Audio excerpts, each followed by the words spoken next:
আসসালামু আলাইকুম প্রিয় ফুটবল ফ্যান্স। চ্যাম্পিয়ন্স লিগের ফাইনাল নিঃসন্দেহে একটা ক্লাব সিজনের সবচেয়ে গুরুত্বপূর্ণ ম্যাচ। একেবারে হট ফেভারিট রিয়াল মাদ্রিদ খেলবে আন্ডারডগ বরুসিয়া ডর্টমুন্ডের বিপক্ষে।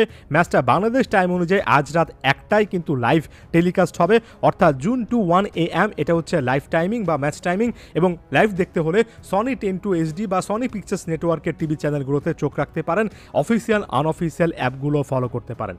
এই মুহূর্তে জিনিসটা একেবারে দিনের আলোর মতো পরিষ্কার যে Real Madrid hot favourite, record 15তম ট্রফির খুবই কাছাকাছি তারা আছে, এবং এই টাইমে ভীষণ রকমের যে চাপ তৈরি হয় সেটা সামলানোর ক্ষেত্রে রিয়াল মাদ্রিদের জুরি মেরা ভার।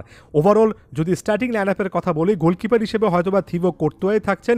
ডিফেন্সে কারভাহার, নাচো, রুডিগার, মেন্ডি, এই ডিফেন্ডারদের দিকে যদি আপনি আলাদা করে তাকান, এই জিনিসটা বলবো না যে এটা বিশ্বসেরা ডিফেন্স, তবে চ্যাম্পিয়ন্স লিগের এই টাইপের হাই প্রেশার সিচুয়েশনে তারা যেভাবে নিজেদের নার্ভটা ধরে রাখেন, যেভাবে ঠান্ডা মাথার ফুটবল খেলতে পারেন, এই ডিফেন্সটাকেই কিন্তু চ্যাম্পিয়ন্স লিগের এমন সিচুয়েশনে আসলে হুট করেই বিশ্বের সেরা মনে হয়। হুট করে মনে হয় যে এই প্লেয়াররা একটু এক্সট্রা এফোর্ট দিচ্ছেন, নিজেদের একেবারে বেস্ট পসিবল ভার্সনটাতে সকলেই চলে আসছেন।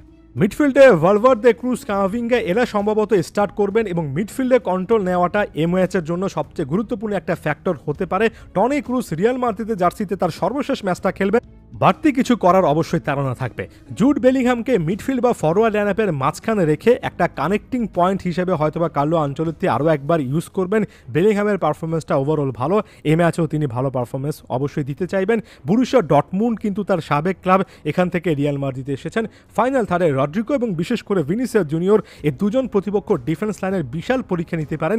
বিশেষ করে নিজের দিনে ভিনিসিয়াস জুনিয়র যে কোনো ডিফেন্স লাইন যে কোনো মুহূর্তে কিন্তু আসলে ভাঙতে পারেন। এই জিনিসটা অবশ্যই ভুলে যাবেন না, বেঞ্চে লুকা মডরিচ কিংবা হোসেদের মতো পারফর্মার আছেন, যারা কিনা এই চ্যাম্পিয়ন্স লিগের ক্রুশাল ম্যাচে পরবর্তী সময়ে নেমে মাত্র 5-10 মিনিটে একাধিকবার গেমের ওভারঅল যে একটা কন্ডিশন, টেম্পো, সিচুয়েশনটাই চেঞ্জ করে ফেলেছেন।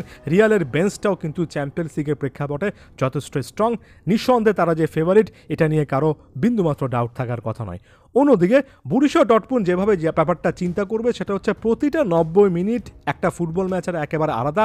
আপনি এর আগে 90 মিনিটগুলোতে কী করে এসেছেন সেটার সঙ্গে একেবারে ফ্রেশ এই 90 মিনিটের কোনো রকমের মিল নেই, তাই আলাদা করে ম্যাচ বাই ম্যাচ অ্যাপ্রোচে বরুসিয়া ডর্টমুন্ড যেভাবে এগিয়েছে, ফাইনাল থার্ডটাকে তারা শুধুমাত্র 90 মিনিটের একটা ম্যাচ হিসেবে যদি নেয়, মনস্তাত্ত্বিক দিক থেকে বাড়তি চাপগুলো যদি আসলে ঝেড়ে ফেলতে পারে মাথা থেকে, তাহলে ডর্টমুন্ডের কাছেও কিন্তু এমন একটা একাদশ, এমন একটা স্কোয়াড আছে যাদেরকে কেন্দ্র করে পজিটিভ ফুটবল খেলা যায়। যেমন গোলকিপার হিসেবে কোবেল পুরো সিজন জুড়ে দুর্দান্ত একের পর এক সেভ করেছেন। ডিফেন্সে হামেলস কিংবা শটার ব্যাকরা খুবই ভালো পারফরমেন্স দিয়েছেন। রায়ারসেন, মার্টসেন, এই ফুল ব্যাকরাদেরও কিন্তু এই মুহূর্তে একটা ভালো ফর্ম আছেন। ডিফেন্সে মিডফিল্ডে এমরি চান, স্যালভিটজার এদের অভিজ্ঞতা আছে, তবে আদিয়ামি, ব্রান্ট এবং সানচো ফাইনাল থার্ডে তারা যে চায়ও তৈরি করেন, বিশেষ করে করিম আদিয়ামি এবং জেডন সানচোর যে স্পিড আছে সেটা কিন্তু রিয়াল মাদ্রিদের ডিফেন্সের বড় পরীক্ষা নিতে পারে। মাঝখানে জুলিয়ান ব্রান্ট তার ওভারঅল ক্রিয়েটিভিটিটা দেখাতে পারেন। ফুলক্রুককে অবশ্যই চান্সেস নিতে হবে। চ্যাম্পিয়ন্স লিগে এবার অনেক বেশি গোল করেননি, তবে ফাইনালে নিজের একেবারে বেস্ট ভার্সনটা দেখাতে হবে।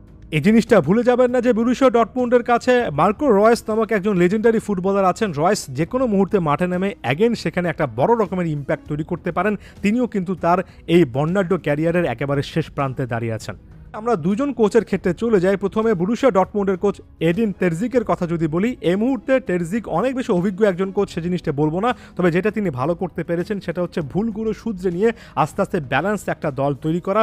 চ্যাম্পিয়ন্স লিগে রিয়াল মাদ্রিদের বিপক্ষে আমি সবসময় বলি, আপনি এর আগে যে প্ল্যানটা নিয়ে মাঠে নেমেছেন সেই প্ল্যানটা সবসময় কাজে লাগবে, ব্যাপারটা এমন নয়। মাঠের মধ্যে ইনস্ট্যান্ট আপনি কী সিদ্ধান্ত নিতে পারবেন সেটা অনেক সময় ক্রুশাল হয়ে যায়। অন্যদিকে কার্লো আনচেলত্তি এত কিছু চিন্তাভাবনা না করে, এত ফুটবল দর্শন ট্যাকটিক্স চিন্তা না করে বড় বড় মতো ঠান্ডা মাথার ফুটবলের কথা চিন্তা করতে পারবেন, এবং সবসময় তিনি এই জিনিসটাই করেন। একই সঙ্গে এই জিনিসটা বলে রাখি, বরুসিয়া ডর্টমুন্ডের মাইন্ডসেট এই জিনিসটা হওয়া উচিত যে প্রথম 70-80 মিনিট তারা যে স্টাইলে ফুটবল খেলুক না কেন, ম্যাচের রেজাল্ট যেই হোক না কেন, তাদের পক্ষেও থাকুক না কেন, শেষে 10-15 মিনিট রিয়াল মাদ্রিদ যে পরিমাণ প্রেশার তৈরি করে সেটার জন্য আগে থেকে মানসিক প্রস্তুতি নিতে হবে। কারণ শেষে 10-15 মিনিটে চ্যাম্পিয়ন্স লিগে রিয়াল মাদ্রিদের ইন্টেন্সিটির কাছে বাঘা বাঘা দল, বাঘা বাঘা কোচ কিন্তু একেবারে তলিয়ে যান। বরুসিয়া ডর্টমুন্ড যদি সেটা হ্যান্ডেল করতে পারে তাহলে তাদের চান্সেস থাকবে, না হলে রিয়ালই কিন্তু ক্লিয়ার কাট ফেভারিট। ধন্যবাদ সবাইকে।